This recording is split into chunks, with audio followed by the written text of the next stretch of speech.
Salut à tous et bienvenue dans votre émission Leitmotiv, votre émission d'inspiration et de motivation.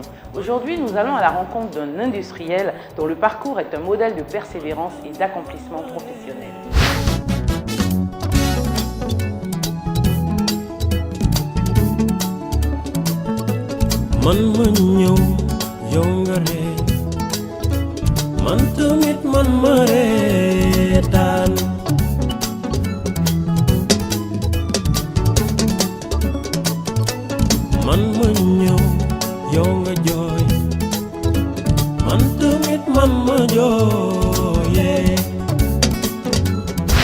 Monsieur Pierre Ndiaye, bonsoir. Bonsoir Corinne. Merci de nous recevoir dans votre usine. C'est une joie pour moi, partagée. Alors vous êtes un industriel sénégalais avec plus de 42 ans d'expérience. Votre entreprise est un fleuron de l'industrie sénégalaise et vous démarrez votre carrière très jeune dans les années 70. Pour commencer cette émission, racontez-nous comment se passe votre enfance et votre cursus scolaire. Merci Corinne. Mon enfance s'est passée dans un village. Un village du nom de Fadiout, sur la petite côte. Mon village est une île qui a pied sur la mer et pied sur la terre ferme. Mon village, c'est un environnement très éducateur, où chacun est engagé à une action, quel que soit son âge. L'enfant et l'adulte, ils ont tous quelque chose à faire, et chacun a son niveau de capacité. À mon enfance, mes parents sont venus à Dakar et je suis resté avec ma grand-mère jusqu'à obtenir mon diplôme de certificat d'études primaires. D'accord. À cet âge, avec les vacances passées à des moments donnés où la ville de Dakar, on semblait être en train de mieux manger par la présentation du petit déjeuner, du repas de midi et repas de soir. La joie d'un jeune était qu'après ce moment-là, il puisse retrouver la ville de Dakar et quitter le village. Oui, tout à fait. Et à ma grande surprise, ce que je peux appeler le sort positif a fait que mes parents sont rentrés au village au moment où j'avais cette intention très particulière. Fut, oui, grande ma déception. Et je pense qu'il a fallu que mon père comprenne que j'étais déçu, pour qu'en touchant sa retraite, il puisse m'acheter un vélo qui était exceptionnel pour quelqu'un à obtenir au village. Et il m'a acheté un vélo. Un vélo pour pouvoir aller dans les champs parce qu'il était déjà âgé. Le vélo n'était plus pour s'amuser, mais le vélo était utilitaire. C'est le signe qu'il m'a donné. Et à la question pourquoi vous êtes rentré, la réponse était claire. Je suis venu pour t'apprendre à travailler. Et mon père est rentré au village avec toute sa famille, les plus jeunes qui étaient là. Et il s'est mis au travail. Mon père avait une taille très particulièrement forte. Et personne ne pouvait penser que mon père était capable de travailler ni dans les champs agricoles, ni aller chercher du poisson. Alors mon père a su effectivement convaincre tout le monde qu'au-delà de sa taille, c'était une force mentale. Et mon père m'a inculturé pendant les années où mes frères étaient très jeunes, ou n'étaient même pas encore là. J'étais le copain de mon père pour aller dans les champs et pour aller chercher du poisson. Voilà une jeunesse qui s'est donc passée pendant presque 4 ans, où j'ai eu à accompagner mon père dans les champs, sans jamais avoir peur. On a tué en moi la peur, il a tué en moi le sentiment de fierté. Il a inculqué en moi le sentiment de l'humilité, du don de soi et du sacrifice à accomplir pour servir. C'est certes lui que je servais, mais au travers de sa passion, j'ai découvert plus tard que c'est tout un monde qui servait. De quel genre d'élève étiez-vous à l'école? Mais j'étais un élève calme. Mais surtout, j'étais un élève très attentif au service. Parce qu'à la maison, j'étais la seule personne à pouvoir aider mon père et ma mère. Et vous savez qu'en son temps, la maman, c'est elle qui préparait le mil pour faire le couscous. C'est elle qui préparait les huîtres. C'est elle qui allait chercher les moules qui va travailler. Tout le monde travaillait, les mamans travaillaient avant le lever du soleil et après le coucher du soleil. Oui, oui. Et j'étais donc cet élève qui était attentif à l'école. Je n'étais pas bavard, j'étais peut-être même pas visible. Et je peux dire que j'étais moyen. Je n'étais pas excellent, je n'étais pas ni le plus bas, mais je n'étais pas le meilleur de la classe. Et j'ai su émerger dans ça jusqu'à obtenir mon diplôme d'études moyennes. Et qui, au terme de ce diplôme, il n'y avait plus de possibilité d'aller ailleurs qu'à Dakar. Oui. Et ce fut le moment de la séparation De vous séparer de vos de parents. mon milieu naturel, de mes parents, du service quotidien pour venir en ville auprès de parents qui avaient accepté très gentiment de m'héberger du côté de mon papa. Voilà un peu le parcours villageois, cette joie de la nature, cette simplicité de vie. Oui, mais qui vous a rendu dur et solide. Mais qui m'a rendu, vous savez, quand on sait marcher pieds nus, on sait apprécier la qualité des pieds. Tout à fait. Et on a su marcher pieds nus. On a su marcher au soleil brûlant. On a su travailler dans une terre arabe noire, dont la chaleur vous passe des pieds à la tête. Oui. On a su respecter la nature, à semer. Semer, travailler. Semer, travailler, attendre d'avoir raison. Avoir raison 3 mois après pour récolter. J'ai l'habitude de dire que le paysan est le plus proche de Dieu. Parce que la nature est là, mais il y met sa force. Ah, ça. Et il croit que Dieu va faire que son travail soit béni. Pendant toute cette vie justement que vous avez eue au village, vous aviez un rêve. Comment vous vous êtes orienté justement à savoir ce que vous vouliez faire? Mais mon rêve était déjà bâti par le fait de mon papa. Parce que mon père m'a amené à la terre. Mon père n'était pas un commerçant. Mon père était un travers de la terre. Mon père était un inculturé, n'est-ce pas, de la mer. Donc, il m'a mis sur un chemin qui est celui d'utiliser la terre. La nature. Et les ressources de la nature. C'est là où il m'a appris. Mon père n'a jamais été à l'école. Donc, il ne pouvait pas m'inculturer dans l'école. Oui, tout à fait. C'est plus tard, l'école deviendra mon support pour réaliser le rêve peut-être que mon père a toujours voulu que je puisse réaliser. Alors, vous faites un bac de quelle série? J'ai fait une série S2, aujourd'hui appelée S2, on entend appeler la série scientifique, scientifique D.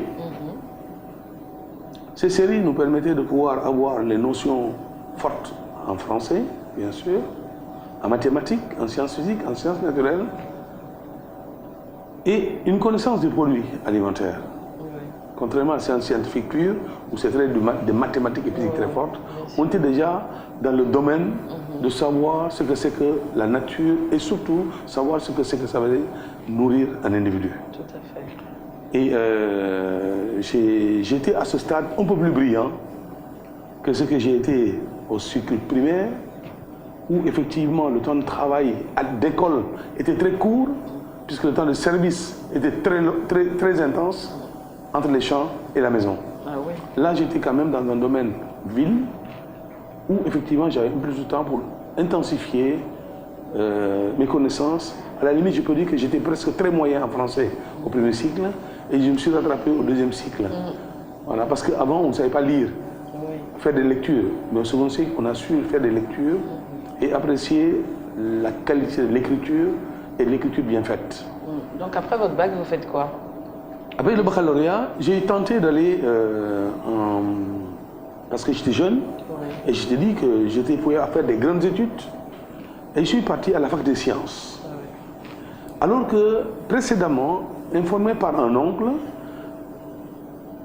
et de l'exigence de mon papa, parce que mon papa a été assez ferme en ce moment, il m'a demandé d'aller me faire enseignant. Enseignant parce qu'il voyait que la famille avait grandi, que les besoins étaient très forts et que j'étais pratiquement son support.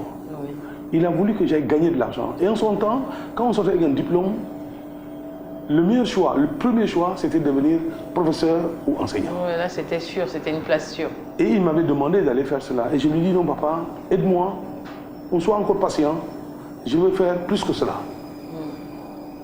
Et mon oncle m'a conseillé d'aller dans des écoles techniques. pour aller en 2 ans, avoir un diplôme et pouvoir effectivement aller travailler.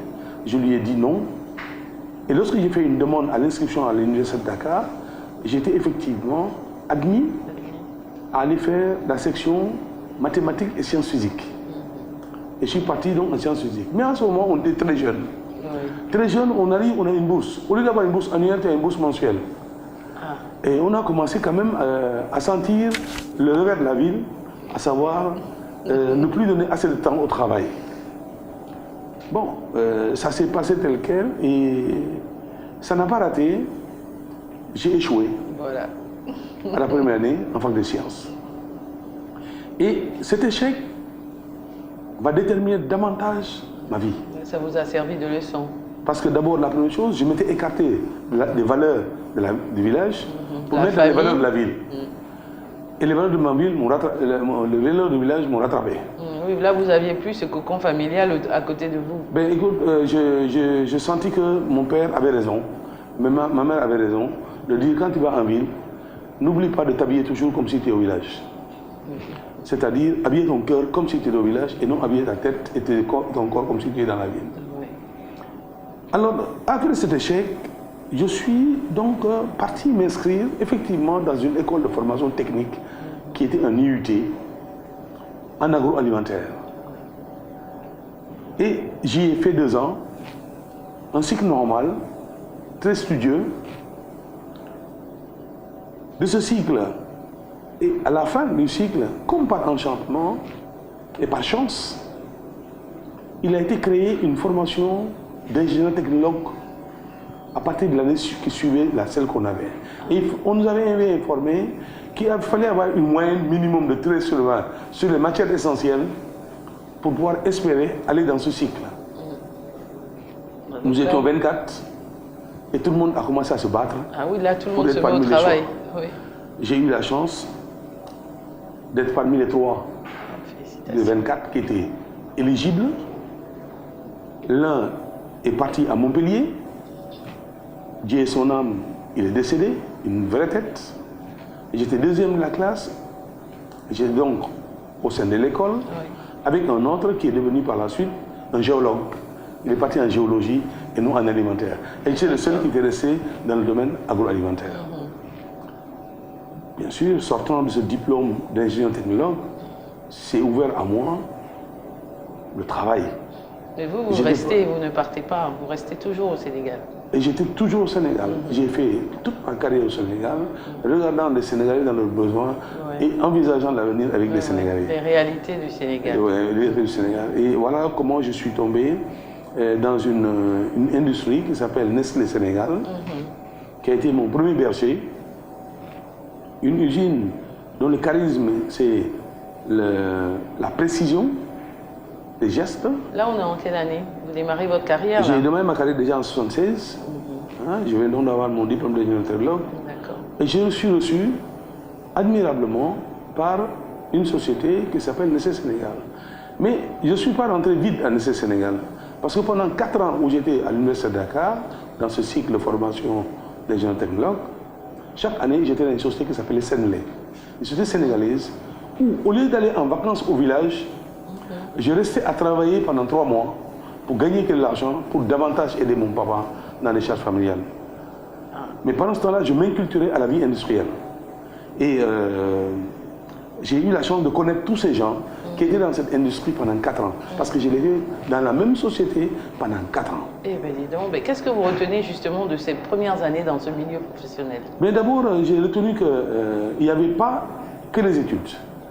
Il y avait la connaissance de l'individu, il y avait la connaissance du milieu de travail, et il y a le sacrifice personnel. Se lever tôt pour aller au travail, accepter d'être pendant 8 heures de temps à un poste donné, et répéter chaque fois des gestes utiles parce que tracés à l'activité, n'est-ce pas, pour laquelle vous êtes dévolu dans l'entreprise. Mais surtout vivre un autre monde, fait de tension, de joie, de peine. C'était plus l'école, c'était plus le livre, c'était la vie qui était en nous. Alors après ces 3 ans dans cette multinationale, justement, vous décidez de démissionner et de vous lancer dans un nouveau challenge. Quel était ce challenge pour lequel que vous avez tout plaqué? À l'Université du Sénégal, après quand même 3 années, j'avais toutes les chances devant moi. J'étais même prévu pour aller dans cette multinationale au niveau de la maison mère, pour aller faire de la formation complémentaire pour peut-être devenir un cadre sous-régional. Ah oui. Cette promesse était faite. Et au même moment, l'entreprise sénégalaise qui m'avait quand même reçu pendant toutes ces années de formation a demandé mes services. Et avec insistance pour que je puisse rejoindre son entreprise. Mais vous n'aviez pas peur justement de compromettre votre toute jeune carrière? J'avais le sentiment d'aller servir ma nation déjà. C'est ce sentiment de nationalisme qui m'a poussé à oublier tout le parcours qui était déjà ouvert sur moi pour aller, je peux dire, un peu à l'aventure de quelque chose que je connaissais en partie, mais que je n'avais pas vécu en tant que responsable. J'étais stagiaire. Oui. Mais maintenant, je vais comme un employé. Tout à fait. Et mon accueil n'a pas été favorable. Les gens ont vu en mon arrivée un potentiel. Le patron qui va chercher un cadre d'une multinationale pour l'amener dans une société nationale. L'enjeu était de taille. Parce que les gens, à leur place, j'avais eu le même sentiment. Ils avaient une frustration, comme si c'était un poste qui leur appartenait de droit et qui était donné, même en sénégalais, mais qui était donné à quelqu'un qui sortait d'une multinationale. Et il a fallu beaucoup de tact. Certaines erreurs, mais beaucoup de tact pour arriver à ramener des choses à la forme que je pensais être, que je puisse être intégré véritablement comme un responsable et intégrer les autres en moi-même comme étant des collaborateurs de travail avec qui je devais pouvoir évoluer dans cette société. Oui, surtout pour bien faire votre travail, parce que quand l'environnement n'est pas propice, c'est clair que vous n'auriez pas pu faire tout ce que vous vouliez comme vous le vouliez. Exactement. Donc il a fallu pour moi jouer au tact et certaines modifications de structure humaine dans l'entreprise me permettent d'avoir un groupe de travail. Et ce groupe s'est positionné et m'a permis effectivement de pouvoir rencontrer beaucoup d'opportunités dans des réunions cadrées. Et c'est ce qui a fait effectivement que dans ce parcours, après de 79 que je suis parti jusqu'en 85, j'étais intégré dans un domaine d'études de faisabilité technique et financière d'une entreprise équivalente à la nôtre sénégalaise pour la Côte d'Ivoire et sous la demande du gouvernement de la République de Côte d'Ivoire. Justement, alors monsieur, quelques temps après, votre carrière va connaître un tournant justement décisif. Vous arrivez à Abidjan pour une nouvelle aventure. Racontez-nous comment se passent vos premiers mois en terre ivoirienne. Le premier mois, j'ai eu quand même la chance de venir plusieurs fois dans des réunions techniques, des réunions administratives pour ce montage d'usine. Et j'ai eu à apprécier la différence qu'il y avait de milieu environnemental, chaud et humide, qui n'était peut-être pas habituel chez nous. Tout à fait. Que la pluie peut venir à tout moment. Vous arrivez à vous intégrer rapidement ou alors j'ai su, parce que d'abord j'avais des familles sénégalaises qui étaient là. On n'est jamais perdu quand on rentre en parent. Donc ils m'ont aidé quand même à me mettre en marche, même pour chercher mon local, ma localisation d'habitat. Vous y allez seul? Vous laissez votre famille ici à Dakar? J'y allais la première fois seul, mais au moment où il fallait déménager pour assister à l'activité, j'avais besoin de ma famille. Et j'ai exigé que ma famille, femme et enfants, soient avec moi parce que je savais déjà les enjeux que j'avais et ce n'était pas facile, ni peut-être même possible de le faire en étant tout seul. Donc je suis parti effectivement en Côte d'Ivoire avec ma famille et mon avant-dernier enfant avec 15 jours lorsque ma femme a habité à Abidjan avec lui. Alors, Monsieur Pierre Ndiaye, après 7 années passées en Côte d'Ivoire, vous décidez de revenir, de rentrer au pays. Comment se passe votre retour au Sénégal? Merci. Oui, 7 années passées en Côte d'Ivoire, 7 années de vie réelle en famille. Mon retour n'était plus seulement le mien, c'était le retour de toute une famille qui avait grandi. Où chacun avait presque un droit de donner son avis. Parce qu'ils étaient dans des écoles ivoiriennes, ils se sont fait des amis, chacun avait un environnement, mon épouse y compris. J'étais plus seul à décider. Mais j'ai quand même pris la décision de décider pour tout le monde. En leur expliquant qu'il y avait moyen de se retrouver au Sénégal. Sachant que l'entreprise par laquelle je suis parti en Côte d'Ivoire était déjà fermée. Sachant que la multinationale ne certainement plus décidé à me mener sur le chemin de travail. À la limite, j'ai décidé d'entrer de Côte d'Ivoire au Sénégal en me construisant un chemin. Mais oui, vous partez dans l'inconnu. Je partais dans l'inconnu par le fait du travail tel qu'il était réalisé. Mais les années que j'ai passées à chercher quoi faire m'ont permis de comprendre que je devais être capable de faire quelque chose qui n'était pas très précis. Le fait d'avoir pris cette expérience de faire du savon m'a permis de dire, bon, je vais peut-être faire des savonneries artisanales à travers tout le Sénégal pour concurrencer les grosses sociétés de savon qui étaient déjà là. Et j'ai fabriqué du matériel que j'ai amené au Sénégal. J'ai quitté la grosse industrie pour devenir la toute petite TPE entreprise. J'avais peut-être besoin d'un peu de recul par rapport à moi-même, par rapport à toute cette vie qui a déjà été passée. Et j'ai décidé, mais il n'y a pas eu de difficulté à faire admettre à ma famille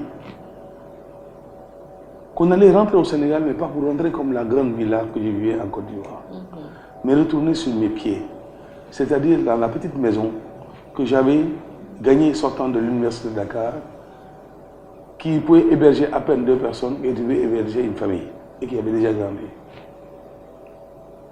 Je rends grâce à Dieu, avec beaucoup de respect à l'égard de mon épouse, qui était seule capable de pouvoir dire non, et qui a accepté de partir avec moi dans ce cheminement-là.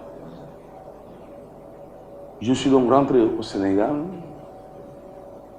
en disant merci à tous ceux avec qui j'ai travaillé en Côte d'Ivoire. Ce pays que j'ai aimé. J'ai retrouvé des gens qui avaient soit pris de l'âge, soit dans d'autres situations de travail, des situations sociales. Et moi, je suis descendu dans la situation sociale qui était plus basse que celle que j'avais en partant en Côte d'Ivoire. Je suis parti rendre visite à un ami, ancien fils de Premier ministre, qui lui a rendu visite à M. Tanou Kouadio, qui était heureux de recevoir le fils du Premier ministre du Sénégal. Mais lui-même heureux de savoir qu'un Sénégalais a participé hautement à cette chef-d'œuvre. Ouais. Ben, lorsque je suis arrivé et qu'il m'a reçu, il m'a demandé l'objet de ma visite si j'étais en vacances. Je lui ai dit non, je suis rentré. Il m'a fait visiter son entreprise, son usine, sa petite usine. Et je lui ai dit que vraiment j'étais venu pour essayer de voir qu'est-ce que je peux faire pour lui, qu'est-ce que je peux lui apporter pour la croissance de cette société sénégalaise qui avait pris un pari de faire du lait fabriqué, produit à partir des vaches qu'ils avaient pour pouvoir changer le rythme de leur consommation par le lait en poudre qui commençait à prendre pied et fortement sur nos pays. Ah, d'accord. J'étais enchanté d'aller dans ça. Mais il m'a dit non. Il n'y a plus de chaussures pour toi au Sénégal. À ma question additionnelle, il m'a dit, va entreprendre pour toi. Cette personne s'appelle Mabousso Thiam. Il vous a donné le meilleur conseil. Et il m'a dit, je suis celui qui a fait naître la société que tu diriges aujourd'hui. C'est vrai. Et je suis certain qu'il a dit la vérité. Parce que sans lui, peut-être je n'aurais même pas démarré. Oui, tout à fait. Et c'est ce qui a fait qu'arrivé à la maison, j'ai expliqué tout ce parcours à ma femme. Et comme la nature a horreur du vide, il fallait mettre quelque chose à place de ce vide qui était très creux. Oui, rapidement en plus, parce qu'il y avait tous les enfants et tout. Mais je ne voulais plus en ce moment-là, à partir de Mabousso Thiam, devenir un employé. Oui. Et j'ai voulu devenir un entrepreneur. Un entrepreneur. Mais vrai dans sa peau. Et c'est là où nous avons démarré la petite histoire de la cuisine, qui est devenue plus tard une usine, de faire du yaourt à partir de la maison. Alors comment vous commencez justement ce challenge qui était de commencer à... Mais il fallait d'abord faire un produit, parce que vous savez, il faut quand même nourrir le consommateur, il faut le convaincre. Et comme j'avais l'habitude dans le passé où j'étais à Senelé, de faire le goûter des enfants le dimanche après-midi, quand ils avaient fini de jouer au ballon. Ces enfants, bien sûr, avaient tous grandi. Mais les mamans étaient charmées de voir que ce produit qui avait fait plaisir à leurs enfants sous le manguier était revenu au Sénégal par le fait de M. Pierre Ndiaye. Ça m'a convaincu que j'avais un marché. Bien sûr, je me suis fait aider avec ma famille, mon frère et d'autres personnes à aller vers ces marchés. Sur les petites quantités de 25 à 50 kilos, on allait les vendre.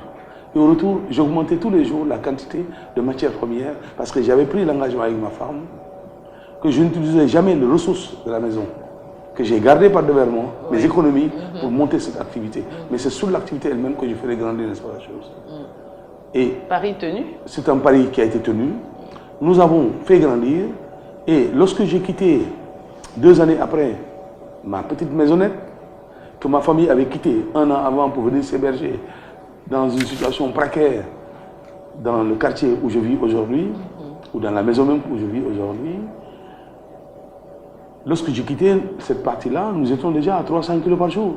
Quand même. Et quand nous produisions le yaourt, qui a quand même un cycle de 6 heures de temps minimum, les gens avaient garé le véhicule dans le parking, attendant que cette cuite-là, comme on l'appelait, puisse sortir. On le met le lait presque chaud et il va aller le refroidir chez eux. C'est pas possible. L'attente était là. Le consommateur attendait. Qu'est-ce que les gens ont dû penser? Qu'est-ce qu'ils vous ont dit? Ben écoutez, j'ai un ami le plus fort, j'en ai eu 2, qui m'a arrêté au milieu de la route. Il me dit non, dépose tes pots. Parce que les pots étaient dans des sachets en plastique. C'est pas possible que tu puisses faire ça. J'ai entendu, mais je n'y avais pas cru. J'ai dit ce que tu as vu, c'est ce que tu as entendu, et c'est la réalité. Donc laisse-moi passer. La deuxième personne, c'est celle qui est venue à la maison et qui est venue véritablement avec une offre pour dire non, il faut quitter ce que tu fais. On ne peut pas supporter ça. Eux, ils avaient pitié de vous. Ils avaient pitié, ils me prenaient en pitié. Oui. Ils me prenaient en pitié. Et parce que c'est pas possible. Oui, parce qu'en fait, ils pensaient peut-être que vous aviez tout perdu. Mais que je suis tombé. Voilà, que vous recommenciez tout à zéro en fait. J'étais tombé, alors que je n'étais pas tombé. Oui, ils n'étaient pas dans la même dynamique. Et à ce monsieur-là, à ce seul monsieur-là, j'ai accepté d'aller prendre mon relevé de bancaire que je suis parti lui présenter. Lorsqu'il a vu le relevé bancaire et qu'il a vu la somme qui était là-dedans et qu'il a vu que c'était mon nom, il a vu que ce n'était pas un besoin, c'était pas par besoin. Il m'a fait savoir effectivement que vous êtes fort parce que moi, à ta place, je n'aurais pas fait ce que tu fais. Malheureusement, M. Pierre Ndiaye, le temps qui nous est imparti touche à sa fin. Nous donnons rendez-vous la semaine prochaine à nos téléspectateurs pour la suite et fin de cette émission qui vous est consacrée. Que Dieu vous garde.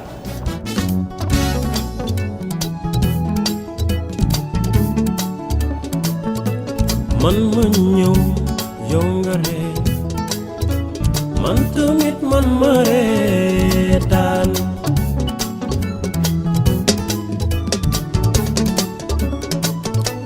man ma ñëw yow